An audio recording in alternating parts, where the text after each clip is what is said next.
Hello, everyone. Well, we're being told anywhere and everywhere that since the world is running down, we have to make the best of what's still around. Today's commentary questions that. It's called Rationed Abundance. We will have nothing to eat and we will be happy. We will begin with a quotation from Brock Chisholm, the first director of the World Health Organization. He said this, quote, "To achieve world government, it is necessary to remove from the minds of men their individualism, loyalty to family traditions, national patriotism, and religious dogmas," end quote. In 2020, a team of academics from the University of Leeds in the UK produced a paper called Rationing and Climate Change Mitigation, positing that rationing fuel, food, and even clothing could effectively fight climate change. The paper was accepted by the Journal of Ethics, Policy, and Environment in January 2023 and published on the 19th of February. This is an extremist proposal, even if it came from the cult of climate zealots, but is perhaps the most recent nudge toward the Great Reset. It fits seamlessly into the strategy propagandized by the World Economic Forum, or WEF, since 2020, which is, quote, "You will own nothing and you will be happy." The first 8 predictions for the world in 2030 to appear in the dystopian 2020 promotional video produced for the WEF.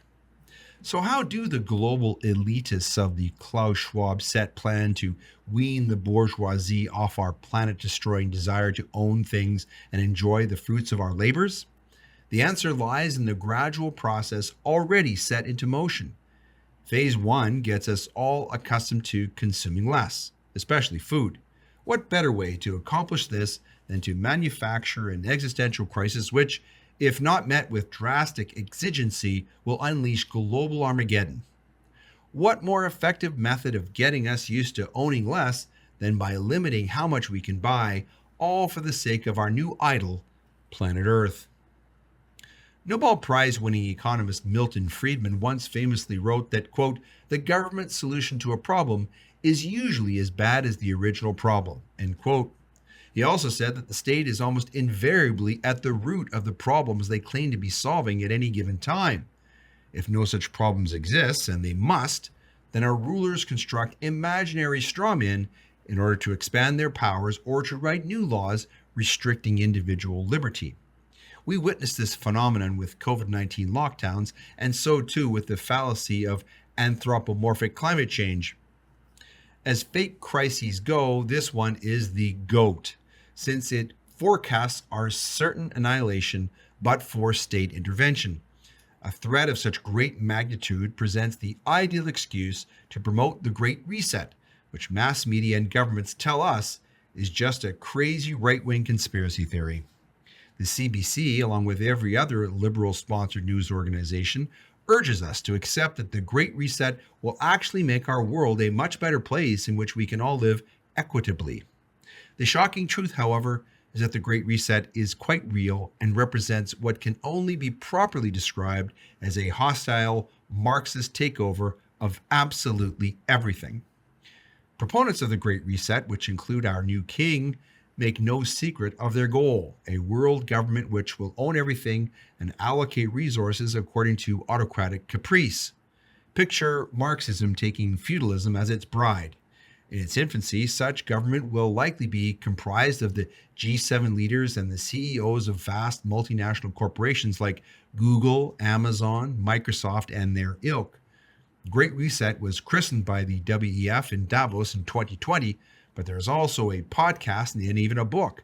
The authors of the recently published paper on rationing are, like the WEF, candid about their strategy. They lean heavily for justification upon how World War II rationing in the West allegedly played a key role in achieving ultimate victory. But the academics acknowledge one salient difference between then and now. It is much easier to get people to adopt rationing where there is an actual shortage of a particular commodity. The only problem is getting us 21st century plebeians to accept rationing of things that remain patently plentiful. The paper is rather chilling in its reptilian anti-humanity.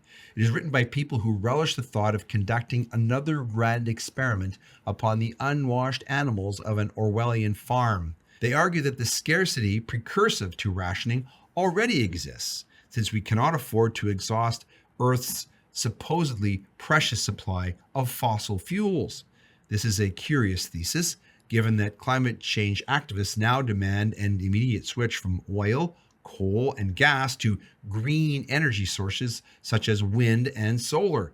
If the plan is to abandon dependence upon fossil fuels, then why on earth ought we to be concerned about burning up our remaining reserves? The answer, of course, is that mankind continues to rely heavily upon such fuels, and demand for them is projected to increase for many decades to come. Despite this, the academics boldly assert that the public must be subjected to state propaganda to condition our minds into acceptance of the new conditions for the Great Reset. Methods to normalize rationing are discussed, all of which boil down to tricking us into believing that limitations upon what we can buy, in what volumes, and at what prices is all perfectly legitimate and necessary for our survival.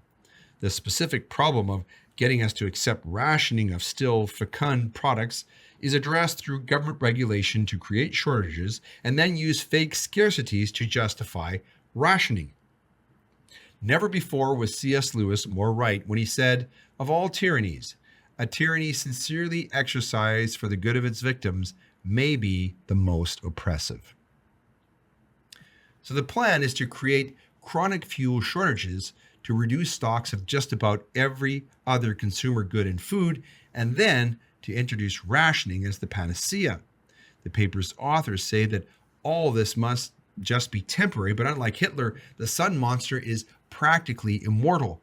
Why should we imagine that our globalist masters would ever declare the bogus problem solved when its existence is the impetus of their domineering power?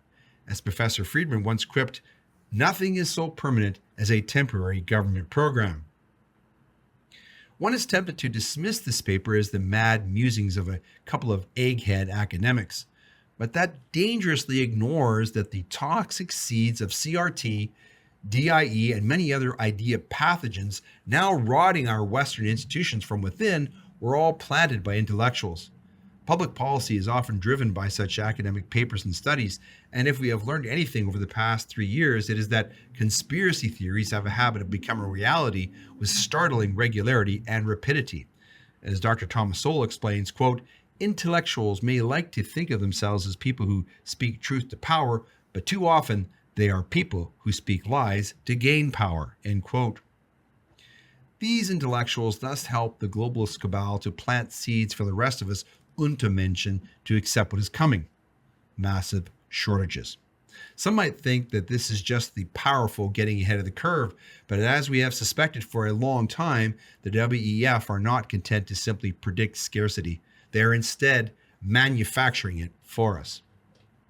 Poultry industries in Western nations are being decimated by bird flus of unprecedented virulence. Food plants continue to burn. Crops are failing. All of this is being engineered and blamed upon climate change. Energy decisions are being made by most Western nations, including Canada, to keep us on the verge of collapse. This is so that they can be ready for the big collective shove off the cliff at the appointed time. They want us to think it a spontaneous and organic result of climate change, when in fact it has all been precisely plotted. Bill C-27 is in its second reading in Parliament. It will cause Canada to join nearly every other nation in the world adopting central digital bank currencies, which will transform actual capitalism into stakeholder capitalism before becoming a full-blown global socialist solution to the problems that our rulers have fabricated. Economic collapse will be translated into central fiscal control. Anyone wanting to buy or sell in any commodity will need to line up and qualify for the privilege. This is not mere coincidence. It is instead all part of their coordinated machinations, the framework for which was laid out by the WEF's godfather decades ago. Who controls the food supply controls the people. Who controls the energy can control whole continents. Who controls money can control the world. That's the late Henry Kissinger. This is why the buzzword rationing now emanates from corporate media and government officials. According to plan, as with any PSYOP, it will be easier to get us to accept and even embrace rationing if they first advertise it through subtle repetition. Ration, ration, ration. They are already rationing produce down at the supermarket. We are told that it is about supply chains, bad weather, and heating costs. But right now, in terms of messaging, it is more about pushing the word, rationing, than about any conceivable food shortage. We are to become conditioned to hearing this word just as we did pandemic. This is part of a now familiar process of psychological manipulation.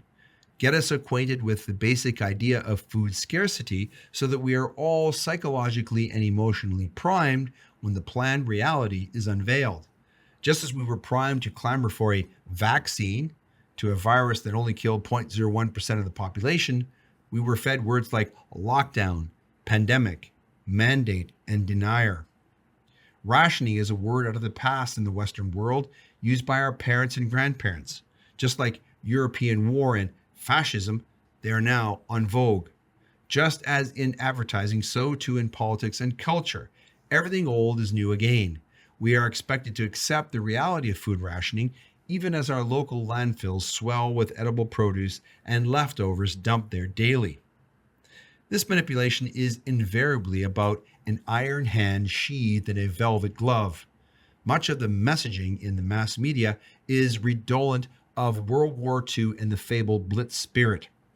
We're all in it together, making do, doing our bit, standing up for democracy, defending the free world, sacrifice and don't grumble, keep calm and carry on. On the subject of democracy, does anyone remember having the opportunity to vote on any of this? Did we vote to give governments the power to lock us up in our homes, shut down our schools and universities, courthouses, airports, our pubs and restaurants, shops, gyms, and businesses, to tell us whom we could visit or have in our homes, whether we could go for a walk, travel within our own country, let alone abroad? Do you remember voting to empower employers to mandate experimental medical procedures for their staff? Who voted to demonize and exclude healthy people from civil society just because they might carry an invisible virus? Well, if you're like me, you cannot recall being invited to discuss or debate any of this. You were quite understandably distracted by the bombardment of state-sponsored messaging and censorship by governments and the mass media. Or perhaps you were just one of the many who feared the ridicule, cancellation, or doxing that would have cost you your job.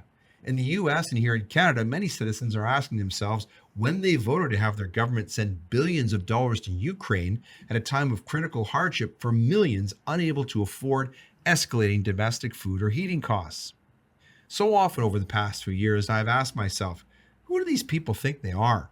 All of them, once elected into office, begin herding us towards World War III while negating our God-given freedoms. Who do people like Justin Trudeau and Pierre Poilievre, shouting war cries at us with Ukraine flags draped around their necks, think they are to disregard liberty and our very existence as free individuals and spend their time posturing and politicking, fiddling while Rome burns? Who do these people think they are, baldly creating and then ignoring hardship, enacting policies to destroy livelihoods, economies, and the health of millions, and then standing idly by while real people suffer the harms of their virtue-signaling, power-hungry, propagandist distraction? The stark reality is that we already have the potential to produce more than enough food, energy, and every other life-sustaining commodity.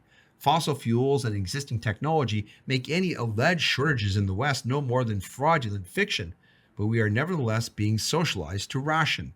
The glaring paradox is that we are drowning in surplus on all sides. We have centuries worth of affordable energy under our feet and yet are constantly bullied into a false reality that fewer and fewer people can afford to heat their homes or fuel their cars and trucks. Each year we bulldoze countless tons of food into landfills while being told to do without erstwhile familiar foods. We do much the same with clothes like masks, worn once before discarding them. We upgrade our Chinese-made smartphones and place other tech into last year's offering bin, ignoring the lithium, cobalt, gold, and other precious metals mined by child slaves. Out of sight, out of mind. We will soon be commanded to junk our gas boilers, stoves, and fossil fuel-burning automobiles. Meanwhile, our rulers siphon our carbon taxes into subsidies for Chinese-made wind turbines and solar panels that will be toxic waste within a generation. Nor is it just about consumer goods. Every moment of each day we are deluged with information as well. So much chaff in which to hide the kernels of wheat. We drown in words, but struggle desperately to find so much as a sentence worth reading. Meanwhile, the Cambridge Dictionary redefines words like woman, man, pandemic, and vaccine. And Puffin rewrites the Roald Dahl and Ian Fleming anthologies to cleanse them of any words which might be triggering or give offense. Dr. Seuss books are now too dangerous for children to read, have been replaced in school libraries by ones describing graphic homosexual erotica. Instead of being educated at school in objective, meaningful knowledge about our shared history, heritage, and culture, about how to understand the world and contribute to its amelioration, our children are indoctrinated with propaganda, drilled with hateful ideologies predicated upon obsession not with the content of one's character, but with the color of one's skin or sexual preferences, either real or imaginary. An 8-year-old boy with a smartphone and an internet connection can look at more naked women engaged in overt sexual acts than wise King Solomon saw in a lifetime of concubine conquest. Sickening superfluity surrounds, and yet we are told to ration food in our supermarkets? Rationing tomatoes is but a symptom of how corrupted our food industry has become at the hands of corporate avarice bent on profit for the few at the expense of the many. None of this is, of course, the fault of the worthy farmers in places like Holland and Canada who suffer under governmental maze of regulations and red tape designed to impede and restrict the job of growing healthy food for us. New regulations make it illegal to label as milk the white liquid derived from processing soy, almonds, and oats. There are to be crickets ground into the flour that makes our bread, along with hundreds of other food products. Industrially produced vegetables are labeled meat, chicken, or even fish. They make oil from sunflowers and canola, process away its rancid toxicity, and then sell it in food, salad dressing, and as an ingredient in soap for getting rid of stubborn fabric stains. It is even in the baby food that became so rare that it was, yes, rationed during the pandemic. If food is so scarce that we need to begin rationing it, then why are we paying farmers to get out of the business altogether and sell off their lands to multinational corporations?